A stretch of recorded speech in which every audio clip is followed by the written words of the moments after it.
I'm spilling the bean. I'm here for love. This episode is brought to you by Hi everyone, good afternoon. Welcome to another episode of Chat with Mic. And right next to me is Diane Caneda, also known as Didi. Hello guys. Hey. Did I say it right? Yes. Caneda, yeah. Caneda with an N, yeah. We were just talking about the year of the snake. It's the year of the snake this year, and Didi happens to be born in the year of snake, the right? snake. Yes, Earth snake. I'm an Earth snake, so I'm relaxed and cool.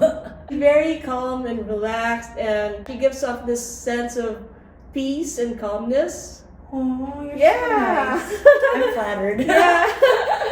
and the thing is, it kind of goes with everything that she does. She's like this calm snake.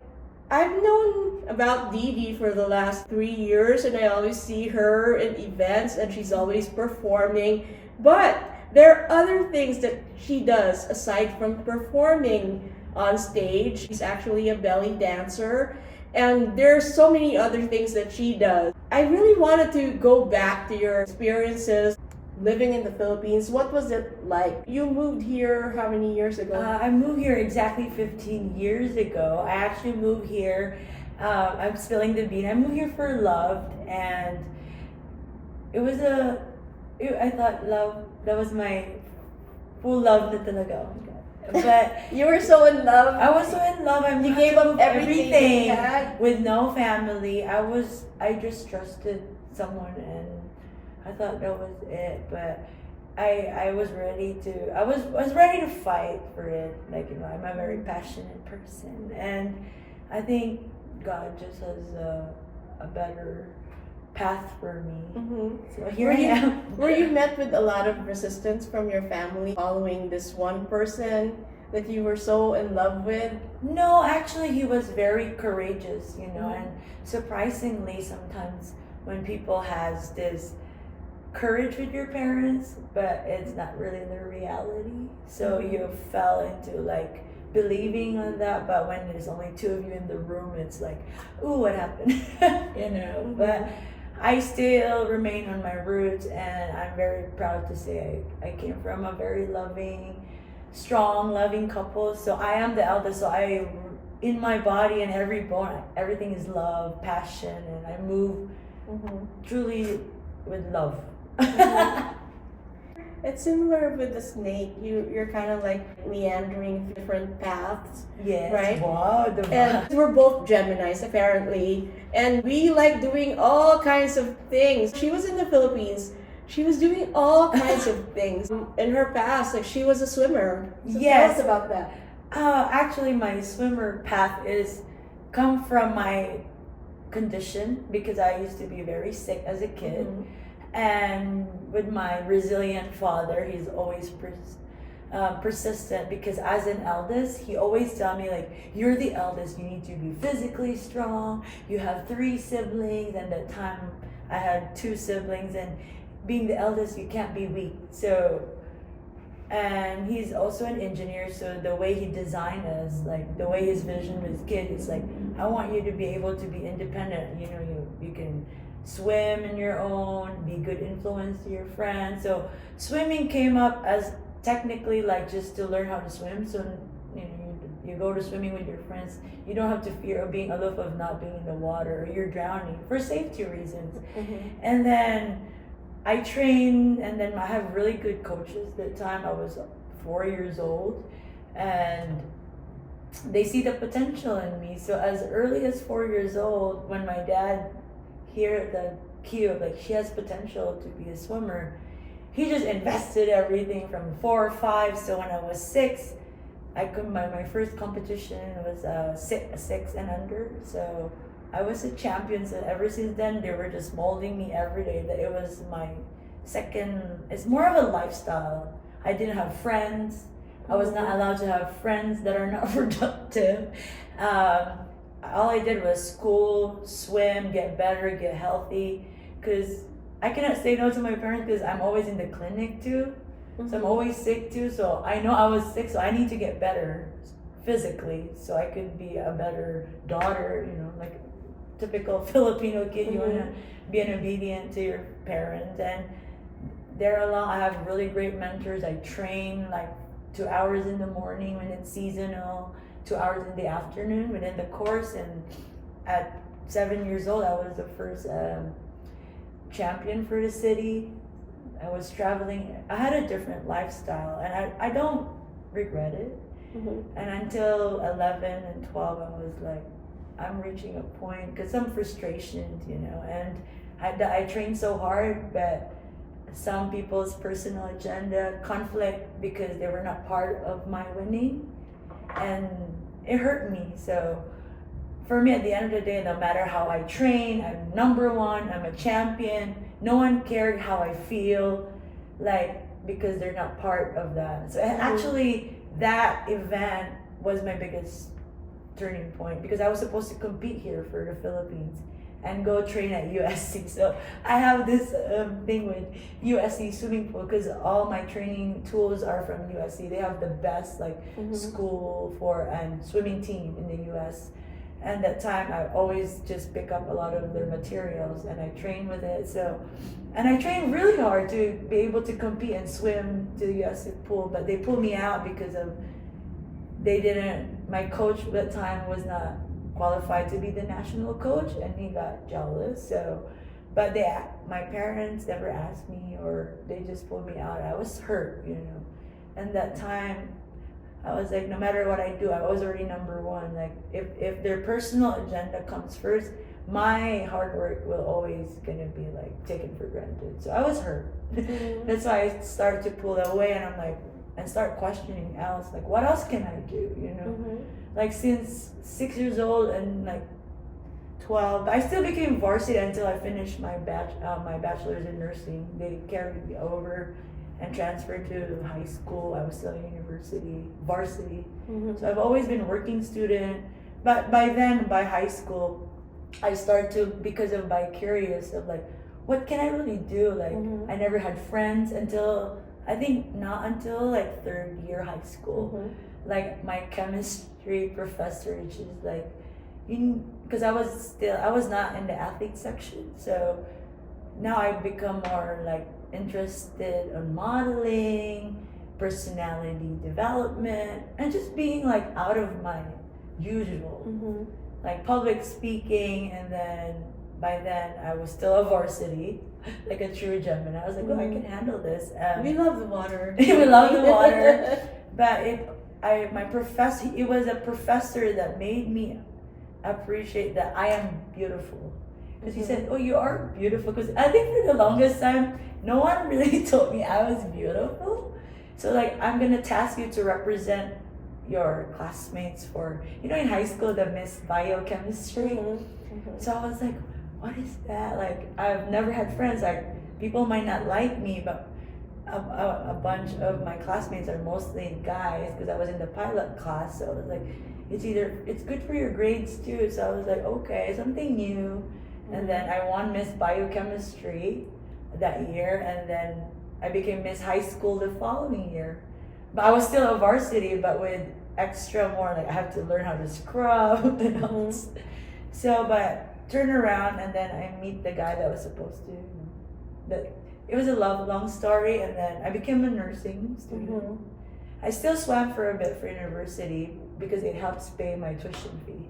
And then I got into fitness. In swimming, it's such an individual sport. You're not part of a team. You're pretty much except for relays. You're pretty much working on your own most of the time. Yes, and so what did you learn from your experience as a swimmer?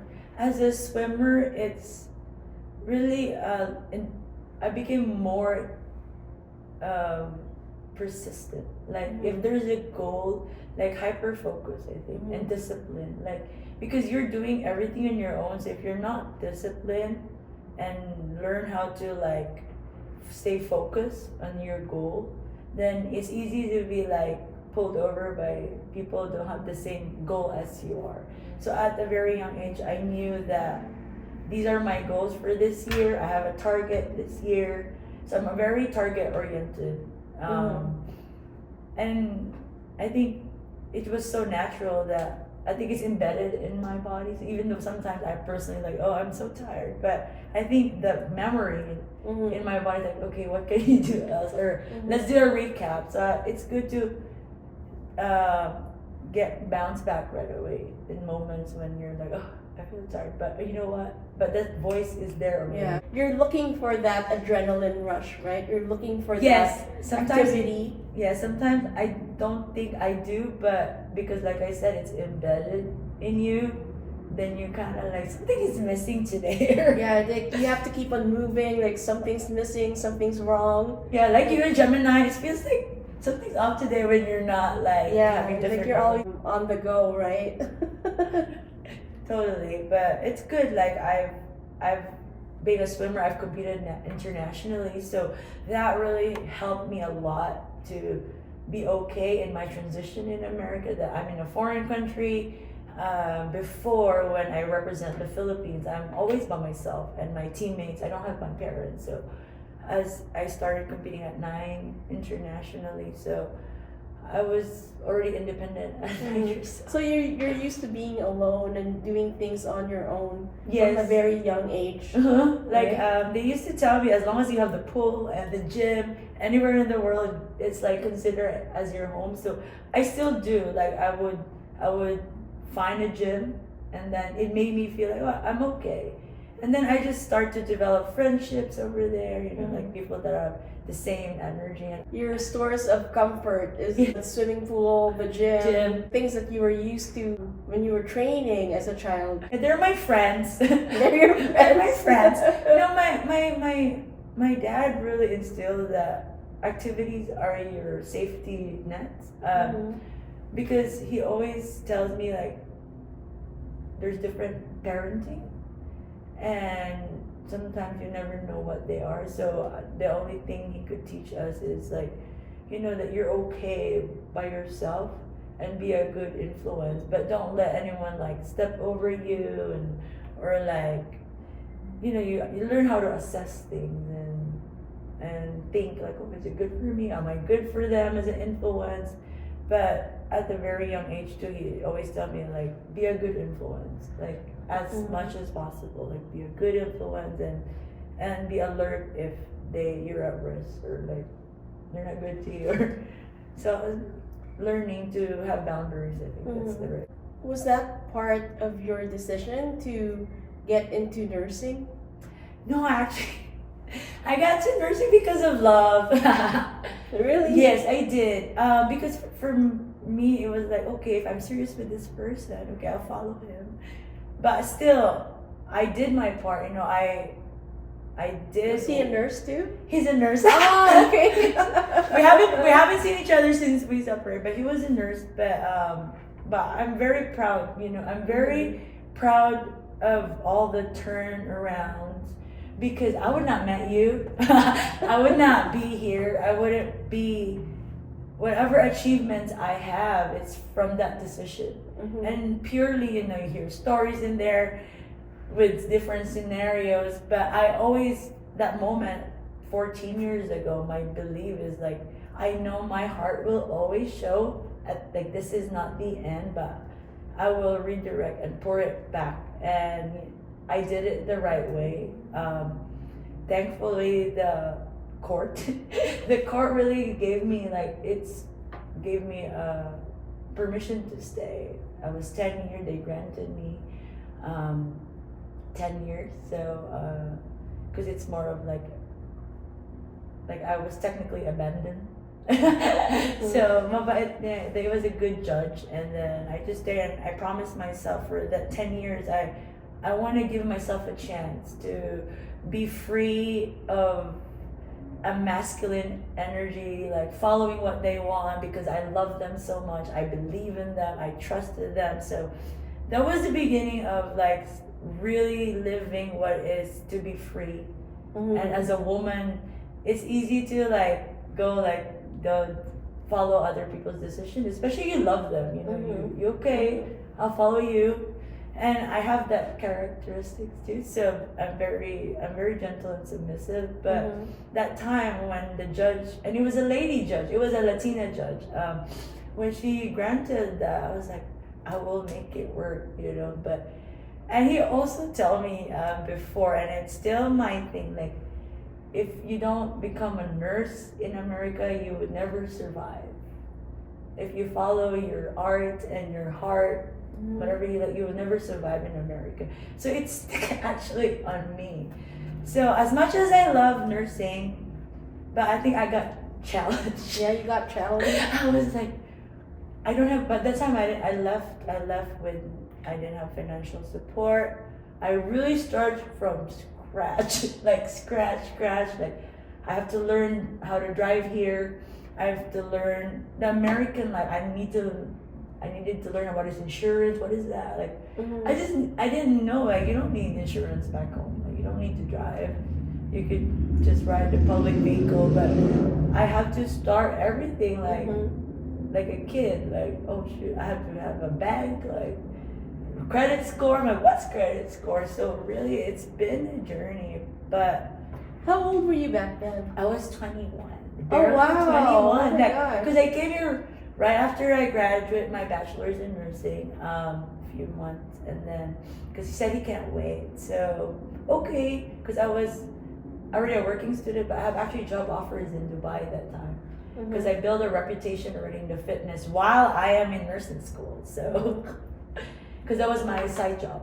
Because I didn't want to depend on him because he was a man, like Filipino American, like. People talk, but I really enjoyed health too. But also as an independent athlete, like you also want to have something for yourself. So while I was in nursing school, I already started the fitness. That was my full-time fitness and performance. Whatever my life now, it is a replication of my college life. Which is I was, but without the nursing, but more for health, like. I think I transferred that heart of nurse now with my fitness business with Alzheimer's dementia. So and the senior wellness programs that I implement. So I think that's my nursing part. So what was that transition like from swimming? Because you were part of the varsity team for swimming when you were in high school and college, right? Yeah. What was that transition like from swimming to fitness? Actually, fitness was my conditioning exercise. Because before they used to tell me, because I told you right, I was sickly. I'm just this weak little kid. So in my coach, even though I'm a champion, they would never tell me I'm strong. They always say, "You're still weak. Your core is weak. Your lungs are weak." So aerobics, Jane Fonda, and I have my full team, my sports team. And aerobics was one to make my feet like rhythm, so I more like have good reflex, more faster, so more agile also in the water. So I have already it was already fun for me, but to do it as a job, like leading the class, it was intimidating at first, but it was fun. But swimming and being in front of people is very different, because actually when you're a swimmer, you're all like covered and. Like people just see you when you're already in the medal, but it's just different because I'm actually very shy. It makes look at me like that time. But what we see out there doesn't reflect that shyness because you're always in front of a lot of people. Yes, right? I think now I'm more developed. I think I've walked a path that I'm really confident in my gut and in my heart. And in myself that, it's a different, I think every painful situation in our lives and you overcome it without bending your morals and value and just stalling, you kind of really get to a different level of confidence. So now my drive is very different now. So, but I still get shy. And speaking of that confidence, what led you to join Miss Asia USA? So after the opportunity, the 10 years, I focus on fitness, I focus on healing from within. I'm really practicing what I preach, what I learned from the body, anything I've learned from being an athlete, being a nursing student, being a nursing graduate. I just apply that. So for the first year, I mean, I didn't make money. I was living in a tiny room with a religious lady, and I just go to the gym, and then I would teach the small classes. They already let me in. And then for 7 years, from that small moment, it just keeps, one opportunity leads me to like being what I visualize myself as a healing version of me. You know, like somehow, like at least I have to cap on 60 to heal, to get to like able to help others, so, and be able to perform. So after I've reached a certain goal of like being to perform again, because it took me 2 years to perform and at the same time teach. So that 7 years I build up something good for myself, and then here comes the question: is there something else I can do? So I have really good, solid friends, and I came to support her because I see her as a strong Filipina. Her name is Noreen. She's still my very good friend, and I see her passion, but no one supports her in her journey for being part of a Hollywood Carnival, which is just here in Hollywood. So that time there was a scout, an agent, which is a Filipina. She works for Miss Virgilia, and she's like, I think you're like the perfect Miss Asia USA. And I was like, okay, like you should represent the Philippines. And I was like, like maybe not, maybe no. But I think I was just curious of growth, like how can I expand myself? Like I've expanded the two things I love, which is health and fitness and performing, you know, belly dancing, and I was just ready to grow, I think, and expand. But I didn't want that time actually. I won 2 times.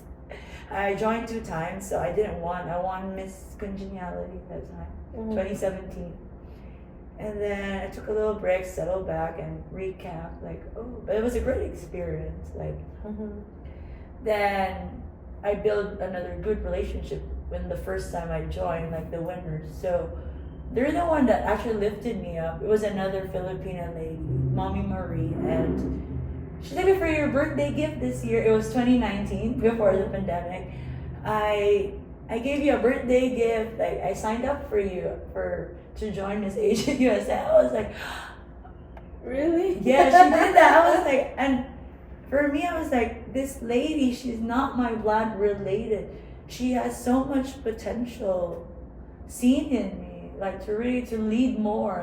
But I was happy. I was doing already charity work, but she's like, you know, like you have the ability to help more. I was like, help more and reach more.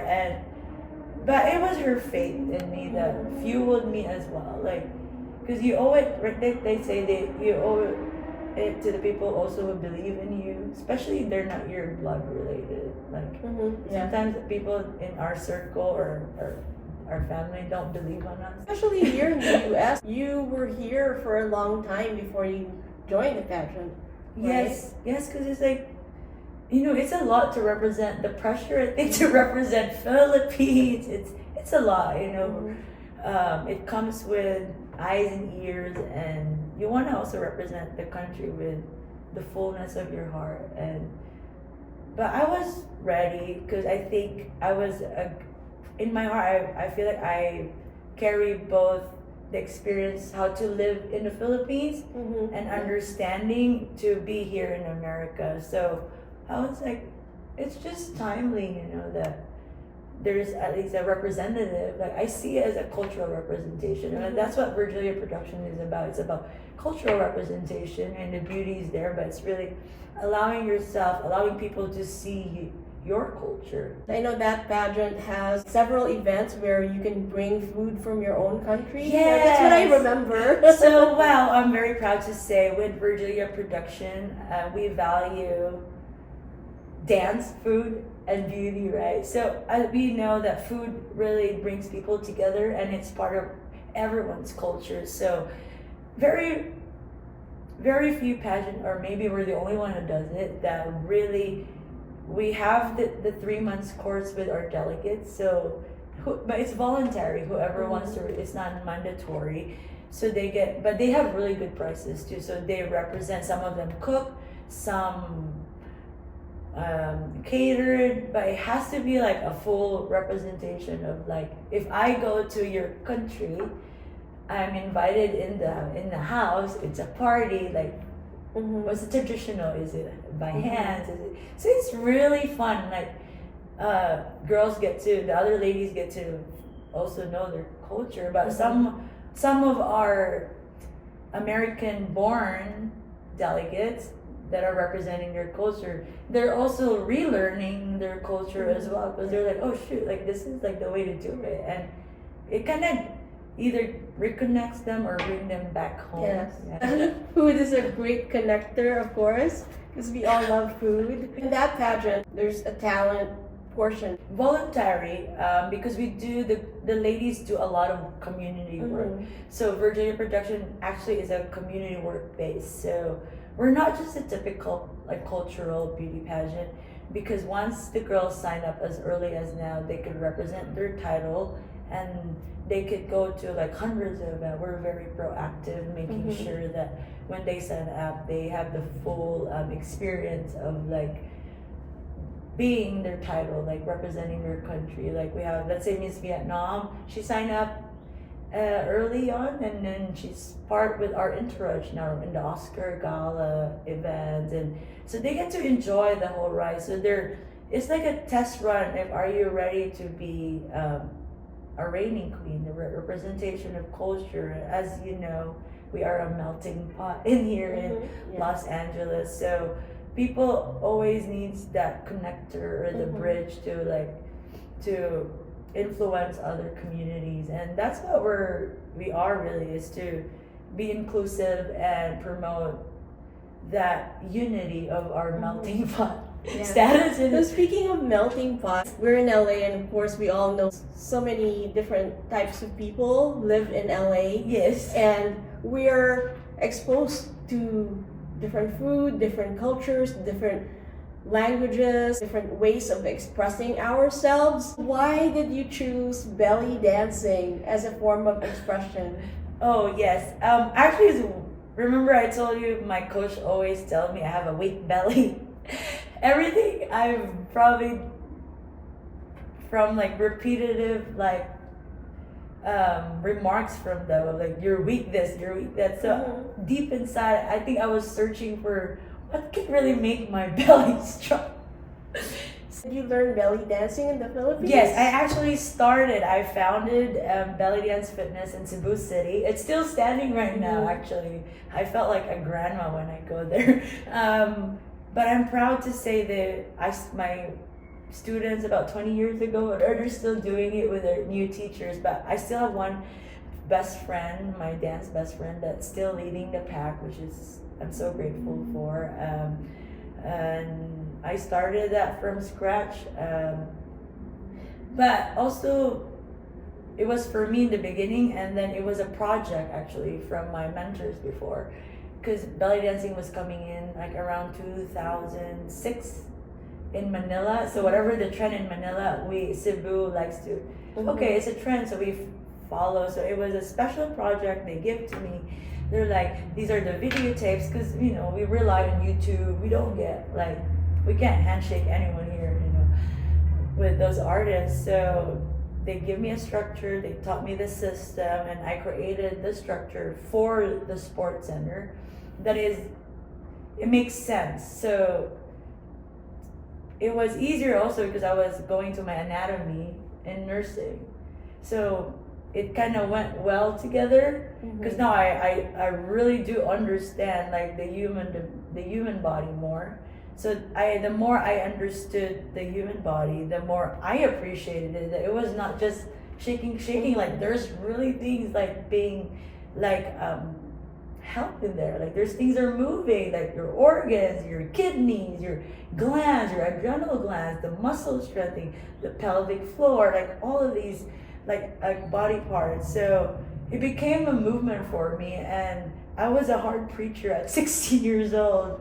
And because they can't argue too, because I was in nursing, so I'm grateful for my supporters, but it made me also stronger as like a swimmer partially. But you know, nursing is hard, and my heart was more for the moms that really was giving me feedbacks, like how they feel, like this is so good for us, like I feel rejuvenated. And women, like, you know, in the Philippines, you know, we're so close with the sexy movements before. TikTok made it better, right? But I think I'm still part of that generation. When you move a little hips, they give you a street connotation that you're like either you're too flirtatious or but you're not, like, yeah, there's like that stigma. the stigma that you move a little here, it's like you're flirting or you're trying to get their boyfriend or whatever it is. It's very sensual or very sexual connotation. And then here I am, a 16 years old, like, no, this is for your health, like this is good for your body, like. So, but because I have my science and I have experience, but at the same time, I had also a good reputation as a swimmer and as an athlete. So I had all the tools that needed. And at 16, 17, I was in early TV morning show, like promoting that this is good for you, like this is good for your women's health. And it's just knowledge is very important, I think. And then it started from 1 class to 4 classes a day. Like it's like 4 p.m. to 8, we have classes.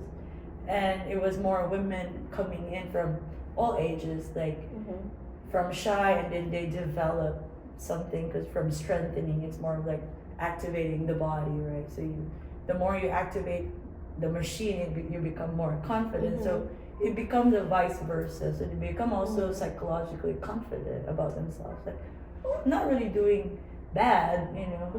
Me, like, moving my hips is not a bad thing. So yeah, that was a hard battle. Here in the US, you also assist our senior citizens, right? With Yes. fitness? Yes, with fitness. So my company, Vertex Fitness, LLC. In California, you have to be an LLC. It was also a destined path that I couldn't say no. It was on the same time when I did my first journey for Miss Asia USA, that curious moment of like, what else can I do, you know? So it was a very, like, I call it, you know, the crossroad decisions. Like, if you jump it, you're gonna miss the ride for a while. So I did jump. You had to take that opportunity. I had to. It was just this angel, like, you have to. And then I see the statistics, you know, and a lot of our boomers actually are not getting the service they need from their preventive insurances. So I implement whoever's our partner. So, and I get to see a different world actually with Alzheimer and dementia, and it's a beautiful world. Like, I wish more people are more able to tap into that and like share their love. They're very in tune with their feelings, and that's why I'm still there. This is my 8th year actually. Oh wow. Yeah, and because of HIPAA. How did you get introduced to communities of seniors? So my company is subcontracted by another bigger, because right now I don't have the capacity to swim and fight with insurance company. Like, you have to be a little bit more fire on that. So, but I know my strength. I'm good at maintaining relationship, and they're still my very good, like, you know, they're healthier. So some of when there's a turnover, depending on if they're not qualified, they actually hire me personally on the side, or if not, if it's out of my way, we still communicate. They're still my good friends, but through that bigger contractor, yeah. So. But they also hire me business to business, because you know, I have an LLC. That is so awesome. See, she's a true Gemini. I am, like you. So I'll be like, what's the 7 things you do today? There's so many things to be done, right? Right, and you can never there run out. is.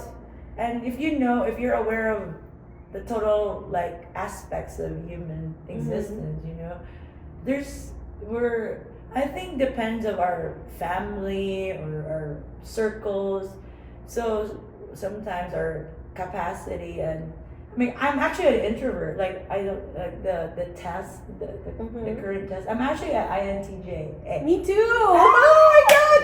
I mean, I was more of an INTJ a while back, but now it's kind of changed a little bit. No, mine, I'm like making sure every month if I'm changing. I used to be an INFJ actually, way back pandemic. But since pandemic until now, I'm still an INTJ, and I would look and I would be like, is this really real?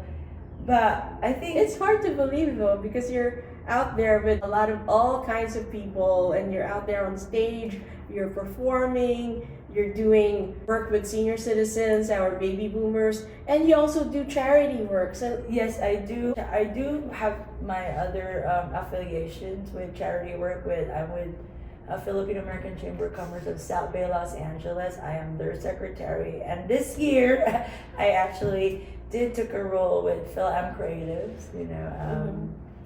As their, I think, head of culture and dance, and what else? And I do involve with Jolly Box Philippines with Madeline, and I've been her secret supporter, and endorse people for her projects. I love what she does. Like, if you could help, like, I love the areas that she tap into. That I'm just amazed, because I was a nursing student, and it was University of Cebu is the only university could tap into like remote area, like where you have to ride bicycle and walk in the rivers. Like, that's the kind of nursing program I'm part of with home nursing. So it was fun, but I help as much as I can, with whatever causes.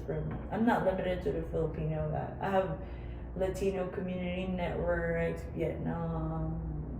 I'm just doing the best I can, I guess.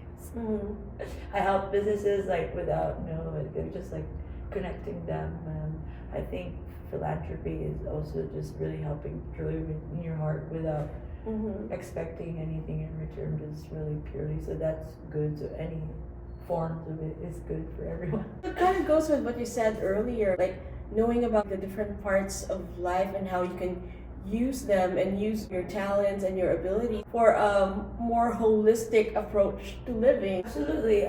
That's the very vital of our existence. Like, and if you don't have knowledge, you read about it, because now you could tap into like a scorecard. I mean, when I'm still grateful that I took nursing, because I literally make charts of myself. Like, how am I socially? How am I? Like my last rotation was a psychiatric ward, so like I still carry through, and that's how I also assess people in my life, like, because not to judge them, but for me to understand what they need and what can I offer to them. It could be an energy or just everything. So I do assess people not just in one way. Like, I technically have charts in my head, or literally charted, because I like to understand and be really like the right energy for what is needed for them in the moment. Have you ever thought of being a life coach? Not in the sense like of fitness or dance, but in general. In general. I think I've been doing that. I think I just probably need a title of a life coach, but as you know, we're a Gemini. The other crowns we wear is a pageant coach, but pageant coach is also like, it's almost like a parallel to a life coach, but an accelerated way of promoting someone. It's very personal. A life coach could be business, could be both personal, right? In the pageant, do you give them advice? Yes, I do. They call me from big things to small things, and how to interact this way, how to handle the scenarios, like from business to personal, and sometimes because with my pageant coaching, you have the teens, right, and then you have the elders, and I have seniors, and I have I have both categories, and sometimes you're in the middle of like mom and teen conversation, and you're like, I didn't sign up to be a psychologist today, and you're like buffering them and trying to like learn how to communicate to the mom the right way, and learn how to communicate to the daughter the right way, but I'm grateful at the end of the day, because I didn't even know I have those skills, you know, like these are real life skills that you kind of like, you don't put everyone in a box in how you communicate with them. So that is so true. Earlier you were talking about having a scorecard, a mental scorecard for people that you meet, and you assess them where they are, especially in with their abilities, now that you're a pageant coach. But speaking of scorecards, did you know that Didi, oh my god, she has so many titles and awards or degrees, honorary degrees. Can you tell us more about that? Oh yes, yes. With my honorary doctorate for performing arts, actually, it's so precious. I want to thank Lata Foundation. They're the Indian foundation. So I told you I'm not limited in the Philippines. But they've seen my work in social media. They Facebook my consistency, and they've been evaluating me for 4 years, and as Miss Asia and all the stuff that I do. And they said you are a good representation of our foundation, but we can endorse you to a university. And I was like, is that even possible? Because I've been looking for other options before, and it was like, that's a lot of, it's gonna take me another like 3 years to be honored, even a humanitarian, you know, that's like almost like 8,000 hours of humanitarian work, that's 3 years. So I was like, okay, I just have to collect, I have 3 years to get an honorary doctorate in humanitarian. But they asked me to just submit whatever we need, and they found a school that kind of prejudge you, like they scorecard you. They have 11 panels, and it got switched from Ghana, and then my endorsement got moved to Kyrgyzstan. So finally, it was a medical school. It was an international medical school, but their first question was, what was your bachelor's? So, because they were an international school, so it was nursing. So it was easier for them to endorse me as an honorary doctor because I have a medical field. So now it's more like my position as a nurse and transporting health into performing arts, which is what really I've been fighting for since I was 16 years old. But they even said maybe philosophy, so they were going back and forth, and they had to evaluate. I have 11 jurors. It's like from last year, and then I have final submission by January, and crickets, you know. And finally, like more than a month and a half, they're like, oh, congratulations, they approve you. And I saw the email, there were 11 people, and because my credentials, like really, they see it as an inspiration for future immigrants coming to America, that it can be like a story.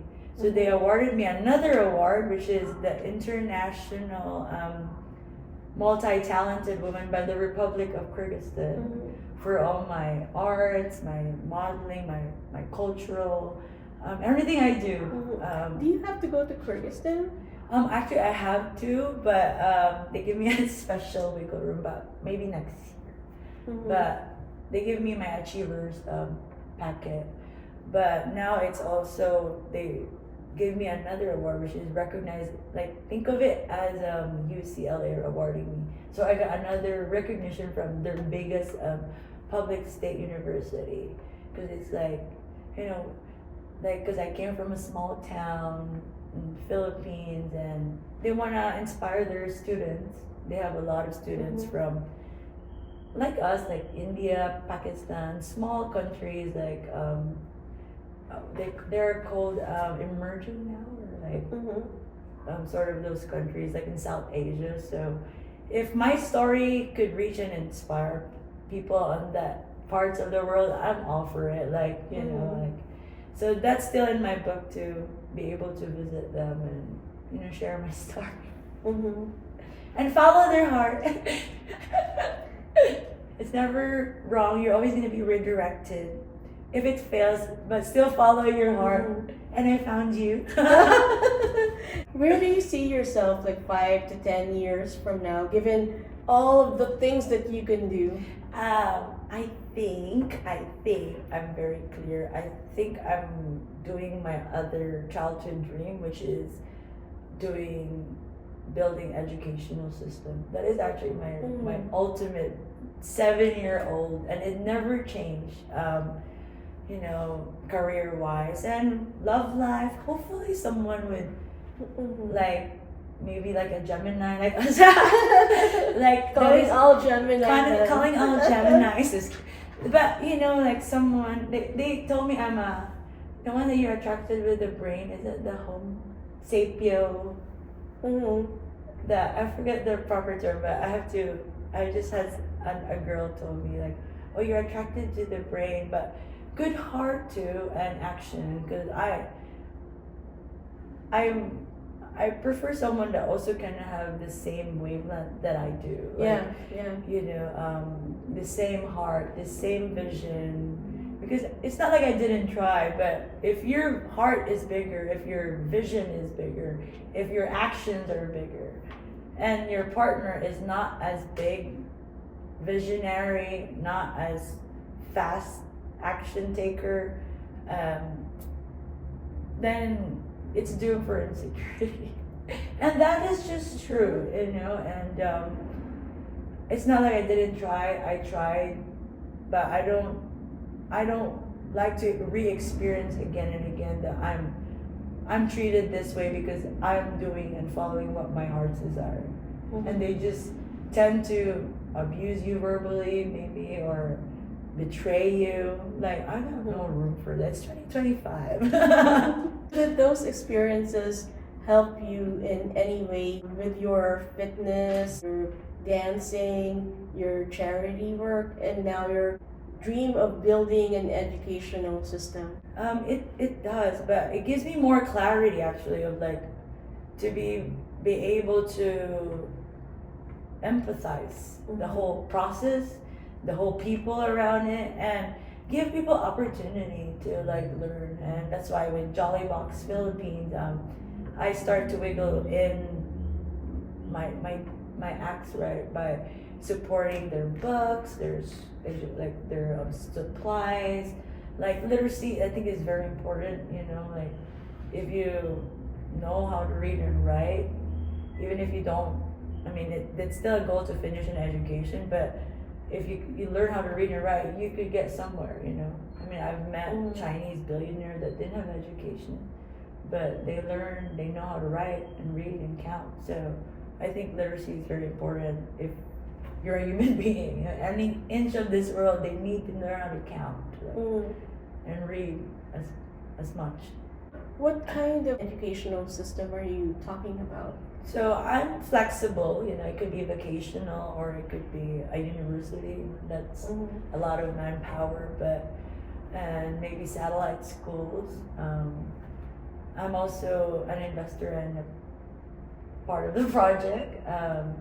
It's actually the dating app for love, but I'm very proud of that project. It's called Spark, because everyone, the founders and the investors, have the same common goal, is to give back to the community. I mean, it's a startup business, but the very, very soul of it, we are aligned in what we can do about it. So we're excited to work. We're excited because we know we can do more meaningful things, not just within the Philippine community, but other parts of the world, and give children more opportunity, to educate themselves and have literacy, and just a chance, a good chance. What do you think? This is such a wonderful afternoon. We learned so many things, and Didi's out there to conquer and dominate the entire planet, so to speak. Oh yeah, and I got the Visionary Icon Award. That's a very tough award by Kuya Sama Zarel, and he's like, I have a gift for you. I thought it was just a write-up, right? And he gave me the acceptance letter. I was like, Visionary Icon Award. I was like, oh. But as much as it sounds big, but I think it feels really good, like to be validated. Like, when you're from this low part of your life and all you did, you see yourself, you follow that vision because that's what really your heart said. It feels really good to be validated, to go through and flow through and just believe on that vision, even though there's still like nothing. Like, I think America taught me to really have faith that God is here in America. That's for my experience. I'm not very religious, but for me, I practice without camera, without people. Like, what I practice, I do it on my own. Like, I'm very transparent with on myself because they will hunt me if I'm not. So I'm happy. I'm actually very happy. That's why I told you I am an INTJ. I'm very happy on my own. I read a lot more than the loudness of my profile. You know, I'm always reading, researching what can I improve other people's lives that I'm part with. Like, because I get so bored sometimes. Not sometimes, but I really did. I took a neuroscience coach thing because I want to understand people's nerves, like how they operate. Because I would just want to be an effective and understanding like citizen, you know, an individual, and not to judge, but to be more warm and understand that it's okay. You're certainly connecting people from all parts of the planet, especially with the pageant, right? Yes. And it's so fitting. The latest title or the latest award that you're getting is a Visionary Award. Didi here is certainly a visionary, connecting her past as a swimmer and as a nursing graduate and helping senior citizens and our underprivileged communities in the Philippines and soon enough around the world too, in other places, and teaching belly dancing and who knows what other kinds of dances you're gonna teach. And she's certainly a visionary in the sense that she's teaching people how to live a holistic life. Yes, I think we all have a mission, and I think I owe it to my parents, my dad, specifically my dad. My dad's been my driving force. He's a tough dad, but I know in his heart it's really, he wants someone also to uplift. And I think living that legacy, and I am his legacy, and the kids are the legacy, right? And I'm just here to be my dad's representative and truly in my mom too. Like, I think I'm both of them in one body, and also me being me is like overcoming also my own obstacles and solidifying. So I'm very rooted. I love existing. I love people, and I understand what they're going through. But as much as I can help everyone. So, ladies and gentlemen, Didi Caneda, thank you so much for being with us today. Thank you for having me. She's the best. Thank you so much, and we'll see you all in the next episode. Bye. Bye. Shout out to Jollybox, Madeline Arenas. Woohoo, Jollybox and Bye. Sparks. Watch out for Sparks. Date intelligently, diba? Wow, that's something that we all need, don't we? We do. Thank you See so you much. later. See you later. Bye.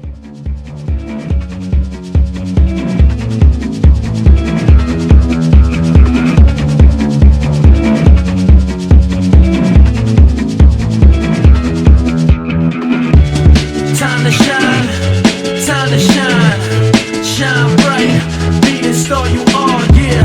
Time to shine bright, be the star you are, yeah.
Lots of exposure? Ask us how.